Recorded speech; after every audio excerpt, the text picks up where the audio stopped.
you all are fine and studying hard for your examination. तो आज हम class 11th के बच्चों के बारे में बात करेंगे क्योंकि सबसे ज़्यादा गाइडेंस की ज़रूरत उनको होती है. So let's talk about them.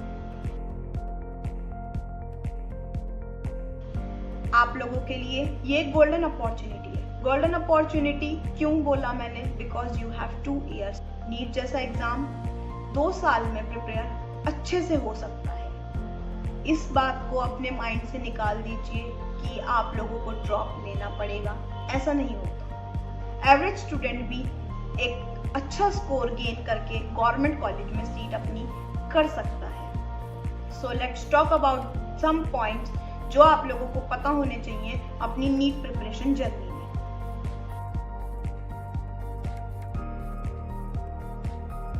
सबसे पहला पॉइंट है अपने टॉपिक और अपने सब्जेक्ट के बारे में आपको अच्छे से कॉन्सेप्ट क्लियर होने चाहिए. ये बात मैंने सबसे पहले क्यों बोली? बिकॉज किसी भी क्वेश्चन को सॉल्व करने के लिए टॉपिक की क्लैरिफिकेशन और उसके कॉन्सेप्ट्स पता होने चाहिए.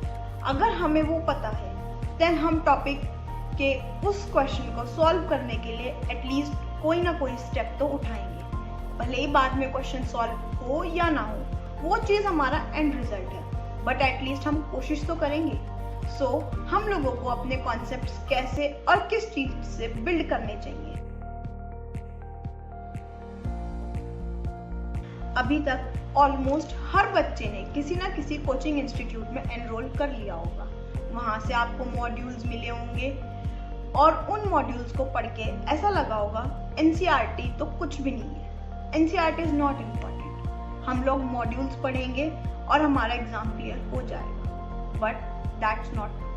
पता हर किसी को होता है कि एनसीईआरटी पढ़नी होती है, पर जब मॉड्यूल्स फैसिनेट करते हैं हम लोगों को तो हम लोगों को लगता है कि मॉड्यूल्स काफ़ी इजी हैं बिकॉज एनसीईआरटी सबको समझ नहीं आती. तो आप लोगों को अपने माइंड में एक चीज़ क्लियर रखनी है. मॉड्यूल जब पढ़ना है जब हमें एनसीईआरटी का कोई टॉपिक समझ ना आए. उससे पहले हमें मॉड्यूल नहीं पढ़ना. मॉड्यूल नहीं पढ़ने का मतलब है थ्योरी नहीं पढ़ना, क्वेश्चन सॉल्व करने हैं. बिकॉज एनसीईआरटी में सब्जेक्ट वाइज क्वेश्चन है और हम लोगों का एग्जाम मल्टीपल चॉइस होता है. तो हर कोचिंग इंस्टीट्यूट अपने मॉड्यूल में एग्जाम ओरिएंटेड एमसीक्यूज जरूर देता है प्रैक्टिस के लिए. तो हम लोगों को प्रैक्टिस वहां से करनी है. अब प्रैक्टिस करने की प्रायोरिटी क्या होनी चाहिए? हर सब्जेक्ट के लिए अलग अलग प्रायोरिटी ऑर्डर होता है.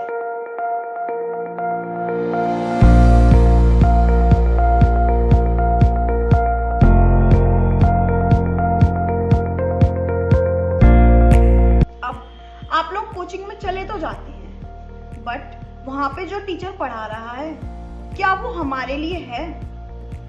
ये सबसे बड़ा क्वेश्चन मार्क है. अब इस लाइन का मतलब क्या है मैं आपको इलैबोरेट करके समझाती हूँ. कोचिंग में हर टीचर एक्स्ट्रा एज टॉपिक्स काफी अच्छे से कवर करते हैं बिकॉज उनकी कोचिंग से और उन्हीं के बैच से कोई ना कोई टॉपर निकलता है. तो they want to prepare that topper कि वो कोई भी क्वेश्चन गलत ना करे. बट हर चीज़ अपने लिए नहीं हो, तो आप लोगों को वो चीज़ खुद से देखनी है कि वो चीज़ हमें ग्रास्प करनी चाहिए या नहीं करनी चाहिए. ये चीज़ काफ़ी इम्पॉर्टेंट हो जाती है. इस चीज़ में हम आपकी हेल्प करेंगे कौन सी चीज़ इम्पॉर्टेंट है और कौन सी नहीं है. कुछ चैप्टर्स हैं जो कोचिंग इंस्टीट्यूट वाले काफ़ी एक्स्ट्रा एज पढ़ाते हैं, जैसे बायोलॉजिकल क्लासिफिकेशन, जेनेटिक्स और काफ़ी और चैप्टर्स जिसमें इतनी ज़रूरत नहीं पड़ती. पेपर जब भी एनसीईआरटी से ही आता है. बार बार मैं ये चीज़ क्यों रिपीट कर रही हूँ कि पेपर एनसीईआरटी से ही आता है? मैं आपको एक सेपरेट वीडियो बनाकर दूंगी जिसमें आपको ये प्रूफ मिलेगा कि पेपर एनसीईआरटी से ही आता है, चाहे वो बायो हो, फिजिक्स हो, केमिस्ट्री हो. फिजिक्स के ऊपर मैं एक बात बोलना चाहूँगी. आप लोगों ने नीट 24 में देख लिया होगा एक क्वेश्चन के ऊपर काफ़ी ज़्यादा डाउट था. जब उस क्वेश्चन का आंसर पता चला तो कुछ बच्चों की रैंक कम भी हुई है, कुछ बच्चों की रैंक बढ़ी भी है. तो एक क्वेश्चन ही आपके लिए बहुत इम्पोर्टेंट है.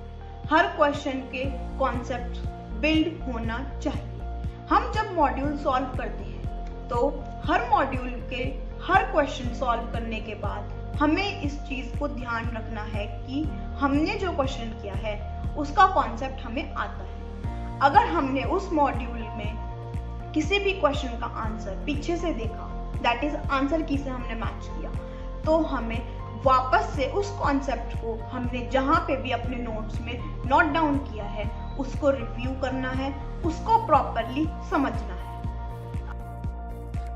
अब टीचर्स के बारे में जैसे मैंने बात की आपसे, कुछ बच्चों को कोचिंग में समझ आ रहा होगा, कुछ बच्चों को कुछ समझ नहीं आ रहा होगा। वो लोग YouTube पे वीडियोस सर्च करना शुरू करते हैं। मैं ये नहीं बोलती कि कोई टीचर गलत पढ़ाता है, नहीं, हर टीचर अच्छा पढ़ाता है।